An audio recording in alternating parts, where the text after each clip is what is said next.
Bakka జెట్సన్ sir చేసేయన్ని భలే చేస్తుంటాడు. ఎక్కడెక్కడ దొరుకుతాయో సార్కి మరి. బఫర్ జోన్లో రంగనాథ్ ఇల్లు. బఫర్ జోన్లో రంగనాథ్ గారి ఇల్లు అంట. పెద్ద చెరువును మింగిన కృష్ణకాంత్ పార్క్. హెచ్ఎండిఏ మ్యాప్లో చెరువు కనుమరుగు. చెరువు ఆధారాలు బయట పెట్టిన బక్కా జెట్సన్.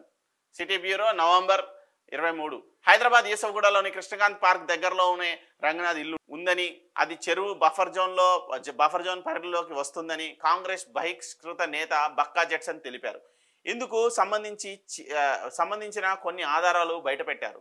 పార్కు కాదు, పెద్ద చెరువు. ప్రస్తుతం కృష్ణకాంత్ పార్కు ఉన్న ప్రాంతం ఒకప్పుడు పెద్ద చెరువు.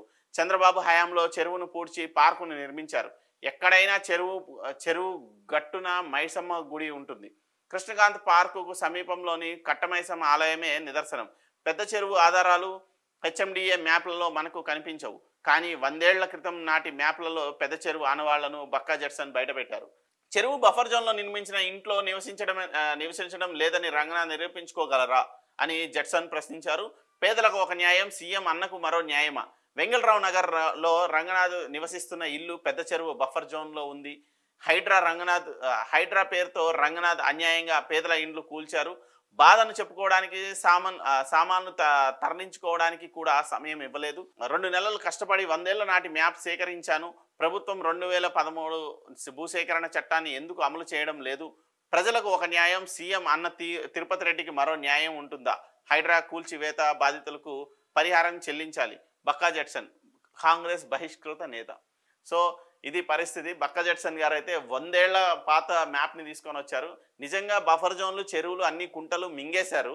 సో ఇక్కడ పరిస్థితి ఏంటంటే, నిజంగా బక్కా జెట్సన్ గారు నిరూపించదలిసింది ఏంటంటే, రంగనాథ్ గారు బఫర్ జోన్లో ఉంటున్నారా లేదా అని కాదు, పరిస్థితులు ఇలా స్వరూపాలు మార్చుకుంటూ చెరువులు, కుంటలు సిటీ ఎక్స్పాండ్ అయినప్పుడు మొత్తం ఆక్రమణకి గురైన 100 ఏళ్ల క్రితం నిజంగా చెరువులు కూడా మొత్తం కంప్లీట్గా పూర్తి చేశారు. సో ఇప్పుడు రంగనాథ్ గారు ఉంటుంది కూడా బఫర్ జోన్లోనే. సో బఫర్ జోన్లో ఉంటున్న మీరు వచ్చి మాట్లాడుతున్నారు కదా అని మాట్లాడుతున్నారు బక్కా జెట్సన్ గారు. సో ఒక్కొక్కరిది ఒక్కొక్క వాదన. హైడ్రా అనే రూపకల్పన నిజంగానే మంచిది. కాకపోతే వాళ్ళు తీసుకున్న నిర్ణయాలు, వాళ్ళు చేసే చర్యలు కరెక్ట్గా లేవు. ఎందుకంటే హైడ్రాని ఎవరైనా స్వాగతిస్తారు. ఎందుకంటే ప్రభుత్వ భూములు, ఆస్తులు, చెరువులు, కుంటలు అవన్నీ సంరక్షించాలనే మంచి సదుద్దేశంతోనే రేవంత్ రెడ్డి గారు స్టార్ట్ చేసి ఉండొచ్చు. కానీ తీసుకున్న నిర్ణయాలు ఎక్కడా కూడా ముందే before intimation 1 week 10 days intimation, లేదంటే వాళ్ళకి ఒక కౌన్సిలింగ్ ఇవ్వడమో, ఇది చెరువు బఫర్ జోను ఫ్యూచర్ అవసరాల కోసం మనం వాడుకోవాలి, దీన్ని ఇలా మీరు అన్యాక్రాంతం చేయకూడదు, మీకు ఎవరు ఇచ్చారనేసి వాళ్ళపైన క్రిమినల్ కేసెస్ పెట్టి, ఆ పర్మిషన్ ఇచ్చిన ఆఫీసర్స్ పైన క్రిమినల్ కేసెస్ పెట్టి, సో ఒక యంత్రాంగాన్ని మొత్తం వ్యవస్థల్ని మొత్తం కంట్రోల్ చేసిన తర్వాత ప్రజల మీదకి వెళ్ళుంటే బాగుండేది. ఆఫీసర్ ఏమో పర్మిషన్ ఇస్తాడు, ఇంకో ఆఫీసర్ వచ్చి కూలగొడతాడంటే కుదరదు కదా. ప్రజలు కూడా ఆగ్రహానికి గురవుతారు. ఎవరి ఇల్లు కూలుస్తా అంటే ఎవరు ఒప్పుకుంటారు? సో అలాంటి గందరగోళమే హైడ్రా విషయంలో జరిగింది. సో ఇనిషియేషనే ప్రాబ్లం జరిగింది. ఇప్పుడు రంగనాథ్ గారికి దగ్గర 10,000 కంప్లైంట్స్ ఉన్నాయి. కంప్లైంట్స్ ఇన్ ద సెన్స్ వీళ్ళు ఐడెంటిఫై చేయాల్సిందే కొన్ని వేల కేసెస్ ఉన్నాయి. దాంతోపాటు కంప్లైంట్స్ అంటే వీళ్ళు ఐడెంటిఫై చేసిన ఒక 10,000 ఉంటే ఆయనకు వచ్చిన కంప్లైంట్స్ ఒక 10,000. సేమ్ టైము మన అమీన్పూర్కి సంబంధించిన చిక్కుముళ్ళు ఇప్పే ప్రయత్నంలో రంగనాథ్ గారు ఉన్నారు. సో ఆయన చేసే పనులు అయితే స్ట్రైట్ అవే చాలా పనులు చేస్తున్నారు.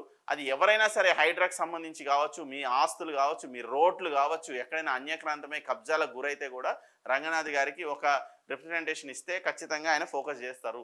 ఎవరు ఎలాంటి చేస్తున్నారు, ఎలాంటి దుర్మార్గాలు చేస్తున్నారు అనేది రంగనాథ్ గారు అందరినీ అబ్జర్వ్ చేస్తూ ఉన్నారు. సో ఇది పరిస్థితి.